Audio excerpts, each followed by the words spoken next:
नमस्कार विद्यार्थी मित्रांनो, प्रगती क्लासेसचे विद्यार्थी, गुरुप्रसाद क्लासेसचे विद्यार्थी, सर्व पालक मित्र सर्वांना माझा नमस्कार। आज आपण नवीन टॉपिकला सुरुवात करणार आहोत। बघा, इतिहासचे 2 धडे आपण आज इतिहासचं लेक्चर घेणार आहोत। इतिहासचे 2 धडे आपण जवळजवळ संपवत आणलेले आहेत। हे मला वाटतं 5वं लेक्चर आहे आपलं इतिहासच्या 2 धड्यावरती। पहिले जे 2 धडे आहेत ना, त्याचं नाव आहे इतिहास लेखन। दोन्हीचंही नाव इतिहास लेखन आहे, फक्त परंपरा वेगळ्या आहेत इतिहास लेखनाच्या। एक परंपरा आहे पाश्चात्य परंपरा आणि दुसरी आहे भारतीय परंपरा। म्हणजे इतिहास लेखनाच्या 2 वेगवेगळ्या परंपरा आपण त्या 2 चॅप्टरमध्ये पाहिलेल्या आहेत। तसा लेसन एकच आहे, फक्त परंपरा वेगळ्या आहेत। एक भारतीय इतिहासकार आहेत, एकीकडे पाश्चात्य म्हणजे पश्चिमेकडील युरोपीय कंट्रीज मधले हे इतिहासकार आहेत। तर हे आपण तुलनात्मक दृष्ट्या दोन्ही धडे पाहिले। पहिली 4 लेक्चर झालेले आहेत। पहिल्या लेक्चरला मी संकल्पना स्पष्ट करामध्ये 5 संकल्पना दोन्ही धड्यातल्या मिळून अतिशय सुंदर महत्वाचे असे टॉपिक अतिशय प्रभावीपणे डिस्कस केलेले आहेत।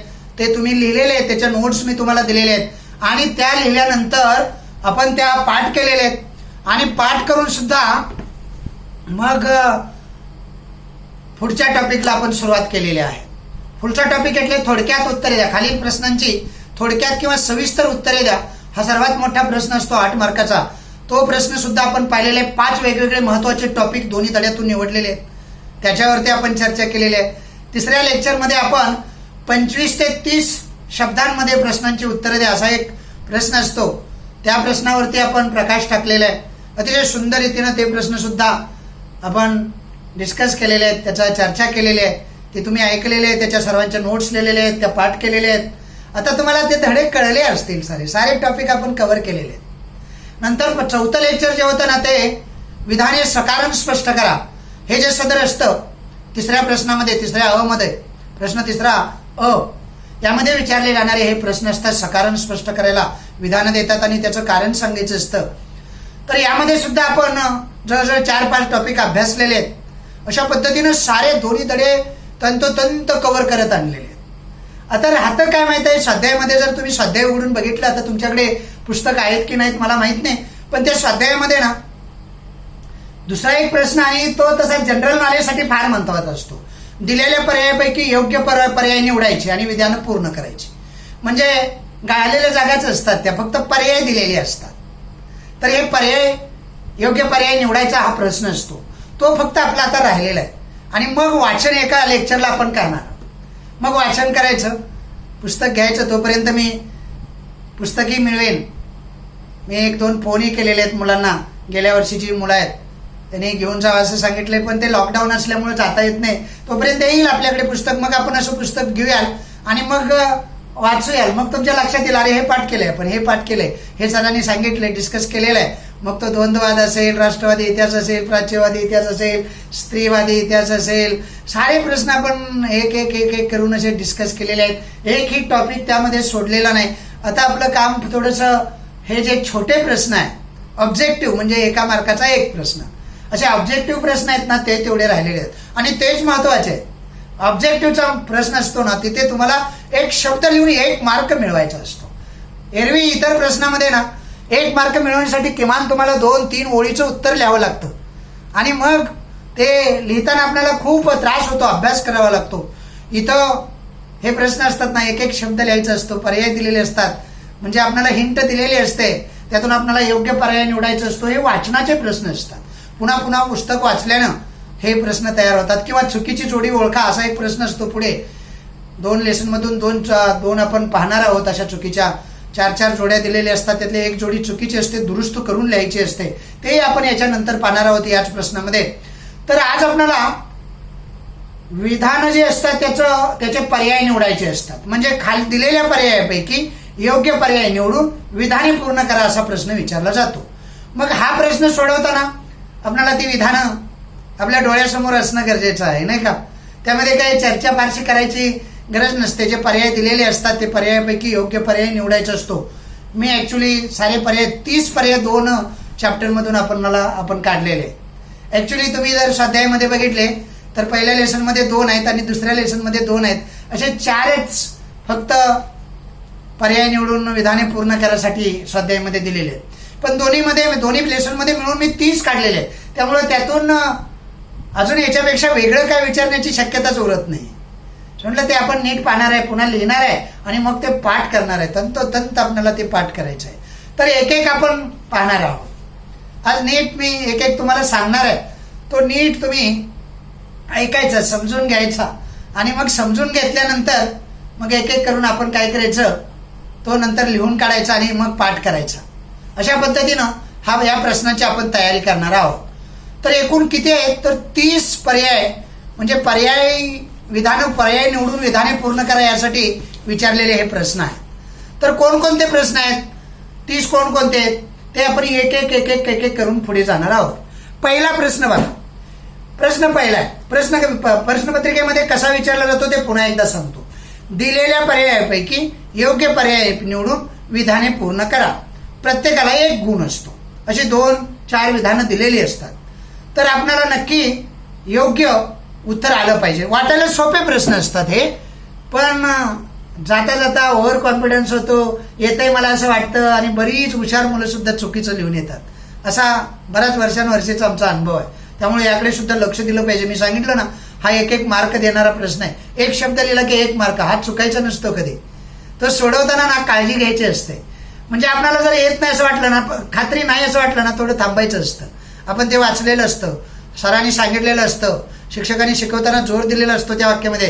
त्यामुळे ते आपल्या डोक्यात कुठेतरी असतं, ते मेमरीमध्ये असतं.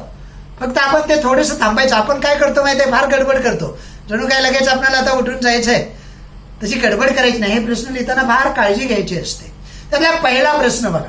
पहिला प्रश्न असा आहे, आधुनिक इतिहास लेखनाचा जनक टिंबटिंब यास म्हटले जाते. असा प्रश्न आहे पहिला. तर आपण पाहिलेलं आहे आधुनिक इतिहास लेखन जे केलेलं आहे. आधुनिक इतिहास लेखनाची एक टीप आपण पाहिलेली होती, त्यामध्ये ते आलेलं होतं बघा. आधुनिक इतिहास लेखनाचा जनक टिंबटिंब यास म्हणतात. 4 पर्याय मी खाली वाचतो. एक आहे व्हॉल्टियर, दुसरा आहे रेने देकार्त, तिसरा आहे लिओपोल्ड रांके आणि चौथा आहे कार्ल मार्क्स. तर या प्रश्नाचं उत्तर आहे लिओपोल्ड रांके. याला म्हणतात व्हॉल्टियर हे नाव आहे. म्हणजे व्हॉल्टियर हा आता इथं जे माझ्याकडे जे पेज लिहिलेलं आहे त्यामध्ये चुकीची खूण झालेली आहे. ऍक्च्युली व्हॉल्टेअर पाहिजे. आधुनिक इतिहास लेखनाचा जनक व्हॉल्टेअरला म्हणतात. कुणाला म्हणतात? व्हॉल्टेअरला. हे पाठच करून ठेवायचं. हे प्रश्न चुकायचे नसतात. म्हणजे या ठिकाणी चूक माफ नसते. हे जर प्रश्न तुम्ही एका दुसरा चुकला तर मेरिटमधून बाहेर फेकले जातात. मग तुम्हाला इथं आउट ऑफ मार्क घेण्याचा हा विषय आहे आणि आउट ऑफ मार्क घेण्यासाठीच आपण एवढी तयारी करणार आहोत. एक प्रश्न झाला, 4 पर्याय दिले, त्याचं उत्तर होतं व्हॉल्टेअर. आधुनिक इतिहास लेखनाचा जनक व्हॉल्टेरियस म्हटले जाते. असं खाली उत्तर लिहायचं, नुसतं व्हॉल्टेअर नाही लिहायचं. पूर्ण वाक्य बघा, निवडून विधान पूर्ण करा असं म्हटलेलं आहे. ते पूर्ण विधान लिहायचंय. सर्वात महत्वाचं ते आहे. मुलं काय करतात, फक्त व्हॉल्टेअर लिहितात, तसे मार्क्स मिळत नाही. दुसरा प्रश्न बघा, दुसरा नंबर बघा. आर्किओलॉजी ऑफ नॉलेज हा ग्रंथ टिंबटिंब याने लिहिला. 4 पर्याय आहेत खाली. Karl Marx, Michael फुको, Lucio favour आणि व्हॉल्टियर. बघा, फुकोचा एक प्रश्न आपण पाहिला, त्यावेळेला आपण हे चर्चा केलेली होती.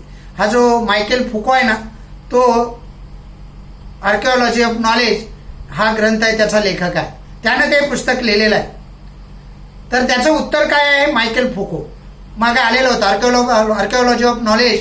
यामध्ये त्यानं असं सांगितलेलं होतं बघा, हे कालगणना किंवा कालानुक्रमे मांडण्याची पद्धत आहे ना, त्याच्यामध्ये ती चुकीची आहे. फक्त स्थित्यंतर झालेले बदल जे आहेत ना, ते त्याला महत्वाचे वाटत होते. अशी चर्चा झालेली होती. तर व्हॉल्टेअर नव्हे, मायकेल फुको हे त्याचं उत्तर आहे. तिसरा प्रश्न बघा. इतिहासाची चिकित्सापूर्वक मांडणी करणाऱ्या संशोधकाला टिंबटिंब असं म्हणतात. आपलं माहित आहे, इतिहास लेखनामध्ये इतिहास लेखनाच्या व्याख्येमध्ये जे वाक्य आहे, इतिहास लेखन म्हणजे काय असा प्रश्न विचारला होता ना, त्यामध्ये त्याचं ते वाक्य आहे. तर इतिहासाची चिकित्सापूर्वक मांडणी जो करतो ना, म्हणजे इतिहास लिहित असताना इतिहासकारच ती चिकित्सापूर्वक मांडणी करतो. खाली पर्याय दिलेले आहेत. पुरातत्वज्ञ, याचा काही संबंध नाही त्याच्याशी. दुसरा पर्याय समाजशास्त्रज्ञ, याचा काही संबंध नाही त्याच्याशी. आणि तिसरा पर्याय भाषाशास्त्रज्ञ, भाषाशास्त्रज्ञाचा सुद्धा काही संबंध नाही त्याच्याशी. आणि चौथा पर्याय आहे तो म्हणजे इतिहासकार. तर या प्रश्नाचं योग्य उत्तर आहे इतिहासकार. इतिहासाची चिकित्सापूर्वक मांडणी करणाऱ्या संशोधकाला इतिहासकार असे म्हणतात. चौथा प्रश्न बघा. जगातील सर्वात प्राचीन शिलालेख टिंबटिंब संग्रहालयात ठेवलेला आहे. 4 संग्रहालयाची नावं आहे. इंग्लंडचं संग्रहालय, जर्मनीचं संग्रहालय, अमेरिकेचं संग्रहालय आणि फ्रान्सचं संग्रहालय. आपण धड्याचं वाचन करत असताना हे आपल्याला सारं अवगत होतं. अजून आपण वाचन केलेलं नाही, पुस्तकं नसल्यामुळं आपल्यासमोर त्या समस्या आहेत आणि म्हणून ते तुम्हाला कदाचित थोडंसं परक वाटत असेल, पण ते फार परिचयच होत. ती जबाबदारी माझी आहे. मी सांगितलं ना, घरात पुस्तक सुद्धा उघडायचं नाही. जेवढं आपण वर्गात करणार ना किंवा या लेक्चरमधून करणार ना ते वर्गात सुद्धा कोण करू शकणार नाही. याच्यावर विश्वास ठेवा. तुम्ही प्रगतीची मुलं आहात, गुरुप्रसादची मुलं आहात आणि त्यांनी याच्यावर विश्वास ठेवायचा. आपली मुलं शिक्षकावर विश्वास ठेवतात. शिक्षक सांगतात ना त्याप्रमाणे वागतात. आज्ञाधारक असतात ती आणि म्हणून त्यांना मार्क्स मिळतात, असेच मार्क्स मिळत नसतात.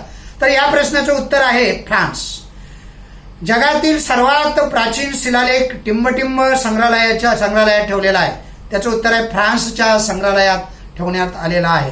हे झाले 4 प्रश्न. आता 5वा पहा. ऐतिहासिक घटनांच्या लिखित नोंदी करण्याच्या परंपरेची सुरुवात मेसोपोटेमियातील टिंबटिंब संस्कृतीमध्ये झाली. त्याचे सुद्धा 4 पर्याय दिलेले: सुमेर, इजिप्शियन, अरब आणि मोहनजोदडो. आपल्याला बऱ्याच वेळेला न वाटतं जसं वाटतं मोहनजोदडो.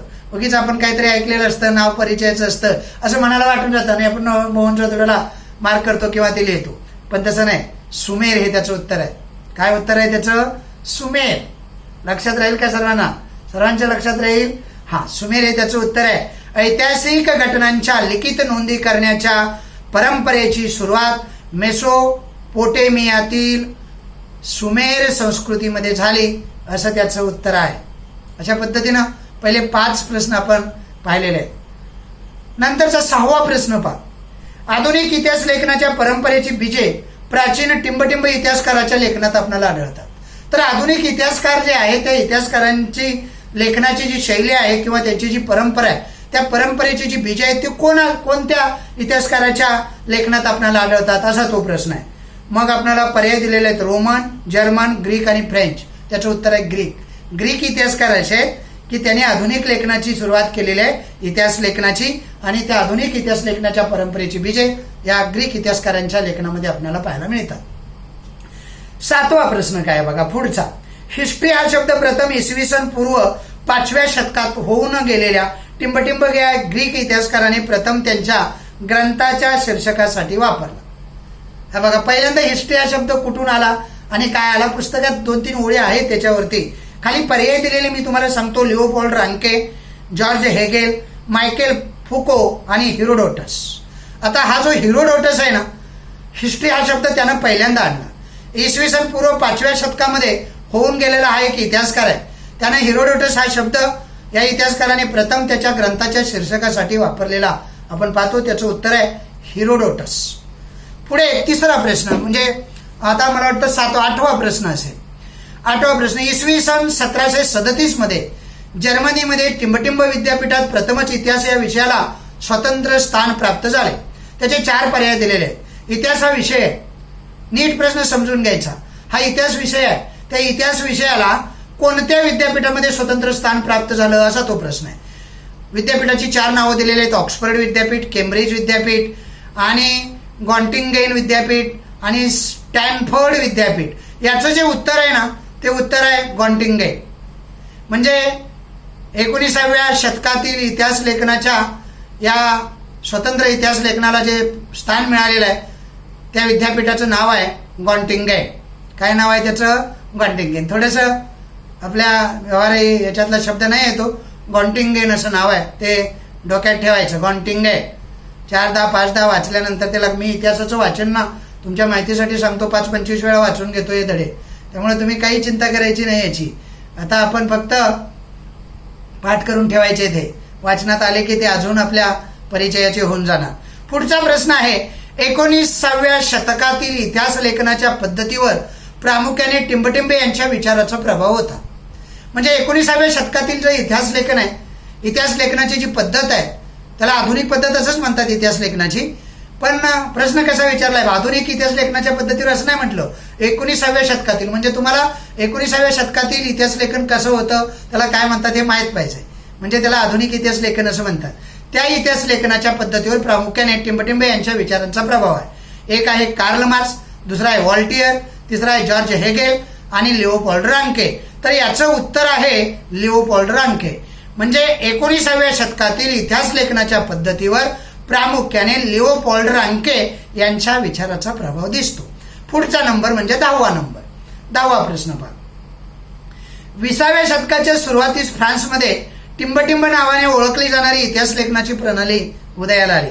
आपण त्याच्यावरती बघा एक ही पाहिलेली आहे, संकल्पना पाहिलेली आहे. मला वाटतं ती पहिली का दुसरी संकल्पना होती, दुसरी असेल. दोन मग ॲनल्स प्रणाली होती. ॲनल्स प्रणाली आठवते ना? ॲनल्स प्रणाली म्हणजे फक्त राजा आणि राजवाडे यांचाच इतिहास नाही, सर्वसामान्य जनतेलाही इतिहास असतो असं मत मांडणारी ही प्रणाली आहे. त्याचं उत्तर आहे ॲनल्स प्रणाली. 4 पर्याय दिलेले आहेत. कोणकोणते पर्याय आहेत मी तुम्हाला सांगतो. सर्वेक्षण, ॲनल्स, अनुवाद आणि नॅशनलिझम. पुन्हा एकदा प्रश्न बघा. 20व्या शतकाच्या सुरुवातीला फ्रान्समध्ये टिंबटिंब नावाने ओळखली जाणारी इतिहास लेखनाची प्रणाली अस्तित्वात आली. त्याचं उत्तर आहे ॲनल्स. 20व्या शतकाच्या सुरुवातीला फ्रान्समध्ये ॲनल्स नावाने ओळखली जाणारी ही इतिहास लेखनाची प्रणाली उदयाला आली असं त्याचं उत्तर आहे. अशा पद्धतीनं आपण आतापर्यंत 10 प्रश्न पाहिलेले आहेत. नीट लक्ष देऊन ऐकायचे. ऐकण्यानं ना बघा ही माध्यम आहेत सारी, ऐकण्यानंही तितकंच. म्हणजे पुन्हा पुन्हा बघा आपण पिक्चरची गाणी कशी ऐकतो ते अशीच पाठ होऊन जातात. काही काही त्यातले पिक्चरमधले डायलॉग सुद्धा बघा एकदा दोनदा पाहिलेलं असलं ना तेही पाठ होऊन जातात. जीव लावला ना त्याच्यावरती मग ते पाठ होतं. असं तुम्हाला कोणी शिकवलं का किंवा तुम्ही कधी पाठ केलं का हा डायलॉग आत्ता माझी सटकली रे तरी पाठ झाला ना तुमचा, कारण तो तुम्हाला आवडला. आवडीनं सारं करायला पाहिजे. आवड असली की ना सवड मिळते किंवा सारं होऊन जातं. तर 10 प्रश्न आपण पाहिले, नीट ऐकायचे, नीट डोक्यात ठेवायचे. 11वा प्रश्न काय आहे बघा. ॲनल्स प्रणाली सुरू करण्याचे आणि तिचा विकास करण्याचे श्रेय टिंबटिंब इतिहासकारांना दिले जाते. खाली इतिहासकारांची नावं दिलेली जर्मनी, ग्रीक, रोमन आणि फ्रेंच. तर त्याचं उत्तर आहे फ्रेंच. ॲनल्स प्रणाली ही फ्रेंच इतिहासकारांनी समोर आणलेली आहे. आपण पाहिलेलं आहे ॲनल्स प्रणाली या संकल्पनेमध्ये. संकल्पना स्पष्ट करा या प्रश्नामध्ये. फ्रेंच इतिहासकारांनी ही प्रणाली अस्तित्वात आणली. त्या प्रणालीमध्ये काय सांगितलं वगैरे. तर याचं उत्तर आहे ॲनल्स प्रणालीमध्ये फ्रेंच शास्त्रज्ञ. ॲनल्स प्रणाली सुरू करण्याचे आणि तिचा विकास करण्याचे श्रेय हे फ्रेंच इतिहासकारांना दिले जाते. 11वा काय आहे बघा. 1990 नंतर टिंबटिंब हा एक स्वतंत्र सामाजिक वर्ग मानून इतिहास लिहिण्यावर भर दिला. बघा ते सुद्धा आपण पाहिलेलं आहे. हा एक स्त्रीवादी इतिहासामधला मुद्दा आहे तो. तीच ओळ पुन्हा तुम्हाला इकडे पर्यायी विधानामध्ये विचारलेले आहे. त्याच्यामध्ये पर्याय काय काय दिलेले आहेत बघूया. कामगार, स्त्री, पुरुष आणि शेतकरी. अर्थातच याचं उत्तर आहे स्त्री. स्त्री सुद्धा हा एक वेगळा समाजातील वर्ग मानून मग त्यावर सुद्धा इतिहास लेखनाला सुरुवात झाली. स्त्रीवादी इतिहास लेखन आपण पाहिलेलं आहे. सीमा द बोवा या विदुषीनं ते मत मांडलेलं आहे. हा सुद्धा एक स्वतंत्र वर्ग आहे, तो फार मोठा आहे. त्यांच्याकडे लक्ष दिलं पाहिजे.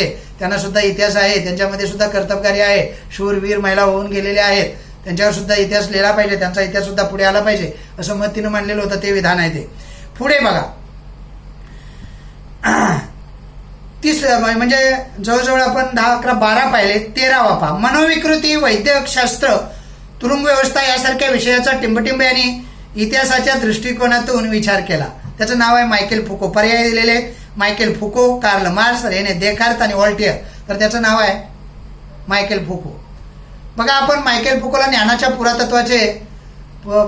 पुरातत्व असं म्हटलं. ते एक प्रश्न आपण पाहिलेला होता सकारांमध्ये, विधाने सकारण द्या. तर त्यामध्ये हा मुद्दा आलेला होता बघा की इतिहासकारांनी मनोविकृतीकडे, वैद्यकशास्त्राकडे, तुरुंग व्यवस्थेकडे, समाजाच्या परंपरेकडे कधी लक्षच दिलं नाही. ते फक्त युद्धाची वर्णनं लिहित राहिले, वेगवेगळ्या मोठ्या राजाची चरित्र लिहित राहिले, त्यांचं गुणगान करीत राहिलं. सामान्य जनतेवरती उपयोजित इतिहास लिहिणं हे त्यांना जमलेलंच नाही. आणि म्हणून मायकेल फुकोनं काय केलं माहिती आहे, आपल्या त्या पुस्तकामध्ये हे मत मांडलं की मनोविकृतीवरती लिहिलं पाहिजे, वैद्यकशास्त्रावर लिहिलं पाहिजे, तुरुंग व्यवस्था, परंपरा या साऱ्यावरती लिहिलं पाहिजे. तर त्याचं उत्तर आहे मायकेल फुको. सार्वत्रिक आणि सार्वकालिक विषय मांडणे व ते पुन्हा सिद्ध करणे हे टिंबटिंब या विषयात शक्य नसते. बघा हे इतिहासामध्ये शक्य नसतं. ते आपल्या परिचयामध्येच आलेलं आहे की हे कुठे शक्य असतं माहिती आहे तुम्हाला. विज्ञानामध्ये काय आहे, सार्वत्रिक आणि सर्वकालिक नियम मांडायचे आणि ते कुठेही सिद्ध करून दाखवायचे. संशोधन असतं ते शास्त्रामध्ये शक्य असतं. आता प्रश्न विचारला कुठे नसते, तर त्याचं उत्तर आहे इतिहास या विषयामध्ये ते शक्य नसतं. कारण घटना घडून गेलेली असते, पुन्हा तशी घटना घडवणं अशक्य आहे. आता शिवाजी महाराजांनी केलेले युद्ध आपण पुन्हा घडवू शकतो का सांगा बघू? नाही घडवू शकत नाही. इतिहासातल्या घटना आपण घडवू शकत नाही. पुन्हा कसे प्रयोग करणार? आणि त्यामुळं याचं उत्तर आहे इतिहास. उपलब्ध पुराव्याचे चिकित्सापूर्वक संशोधन करून घटनांची मांडणी करणाऱ्या लेखन पद्धतीला टिंबटिंब असं म्हणतात. ते झालेलंच आहे, इतिहास लेखन असं म्हणतात. म्हणजे उपलब्ध पुरावा मिळवायचं, त्याची विश्वासार्हता चेक करायची. इतिहासकारांनी या गोष्टीकडे कटाक्षानं लक्ष दिलं पाहिजे. असं बऱ्याच इतिहासकारांनी आपलं मत मांडलेलं आहे. पाश्चात्य इतिहासकारांनी मांडलेलं आहे आणि भारतीय इतिहासकारांनी मांडलेलं आहे. त्यांनी असं वारंवार सांगितलेलं आहे की पुरातत्वात आलेले हे सर्व पुरावे आहेत ते विश्वासार्ह आहेत का, त्याची विश्वासार्हता तपासून पाहिजे आणि मग इतिहास लेखनाला सुरुवात करायची. अशा पद्धतीचं मत इतिहास लेखनामध्ये मांडलेलं आहे. ही जी पद्धत आहे इतिहास लेखनाची त्याला इतिहास लेखन असं म्हणतात. म्हणलं अशा पद्धतीनं इथपर्यंत आपण 15 प्रश्न पाहिले. आपल्याला असे वेगवेगळे 30 प्रश्न पाहिजे. कंटाळा करायचा नाही या प्रश्नांचा, किंवा असं वाटून घ्यायचं नाही उगीच कंटाळवा नाही. असं वाटलं ना मनाला, मग खरंच ते कंटाळवा नाही. मनाला असं वाटू द्यायचं नाही, इंटरेस्टेड आहे. आणि हे प्रश्न असतात ना कॉम्पिटेटिव्ह एक्झामसाठी जनरल नॉलेजचे प्रश्न असतात. उलट यासाठी वेगळी वही करायची आणि इतिहास भूगोलचे सारे प्रश्न रोज 10 प्रश्न लिहिले ना, तुम्हाला 2-3 हजार प्रश्न वर्षात तयार होणार. समजलं ना, हे जनरल नॉलेजचे प्रश्न आहेत सारे. ते पुढे तुम्हाला कॉम्पिटेटिव्ह एक्झाममध्ये वेगवेगळ्या परीक्षा देताना विचारणार. त्यामुळे याच्याकडे कंटाळा करायचा नाही, नीट लक्ष देऊन ऐकायचे. पुढचा प्रश्न काय आहे बघा, हा 16वा प्रश्न आहे. तर हा जो 16वा प्रश्न आहे ना, या 16व्या प्रश्नामध्ये काय विचारलंय पहा. भारतीय पुरातत्व सर्वेक्षण खात्याचे हे पहिले सरसंचालक आहेत. कोण सरसंचालक आहे? Alexander Cunningham, William Jones, John Marshall आणि फेडरिक मॅक्स म्युलर. याचं उत्तर काय माहित आहे तुम्हाला? Alexander Cunningham. म्हणजे ते वाक्य असं आहे, भारतीय पुरातत्व सर्वेक्षण खात्याचे अलेक्झांडर कनिंगहॅम हे पहिले सरसंचालक होते. पुढचा 17वा, म्हणजे आता आपण वेगवेगळे 16 हे पर्यायी विधानं पाहिलेले आहेत. आता आपण 17कडे येणार. हितोपदेश नावाचा एक ग्रंथ आहे, तो संस्कृत मधला ग्रंथ आहे. त्यावरून तो प्रश्न विचारलाय पहा. हितोपदेश हा संस्कृत ग्रंथाचा टिंबटिंब यांनी जर्मन भाषेत अनुवाद केला. 4 पर्याय दिलेले आहेत: James Mill, Frederick Max Muller, Mountstuart Elphinstone आणि जॉन मार्शल. असे 3-4 नावं दिलेले आहेत. उत्तर आहे फेडरिक मॅक्स म्युलर. हा जो फेडरिक मॅक्स म्युलर आहे ना, यांनी संस्कृत एक ग्रंथ आहे हितोपदेश म्हणून. ज्या संस्कृत हितोपदेश नावाच्या या ग्रंथामध्ये वेगवेगळ्या प्राण्यांच्या वेगवेगळ्या कथा सांगून माणसाला उपदेश करण्याचा प्रयत्न केलेला आहे. म्हणजे जसं की एकदा कोला त्या उंटाला ऊस खायला घेऊन गेला आणि त्या उंटाला त्याच्या नादानं मार खावा लागला. म्हणजे शहाण्याने अशा माणसांच्या नादाला लागू नये हा त्यातून उपदेश मिळतो. अशा या हितोपदेशामध्ये संस्कृत ग्रंथ आहे, त्याचा अनुवाद या पुस्तकाचा केलेला आहे फेडरिक मॅक्स म्युलर यांनी. तर हे उत्तर नीट लक्षात ठेवा, महत्वाचं आहे. तिसरा प्रश्न बघा. तर हा 18वा प्रश्न आहे. आता आपण जे पाहत आलेलो आहे 17 झाले, 18वा प्रश्न आहे. भारतात कोरीव लेखाच्या स्वरूपात लिखित साहित्याची सुरुवात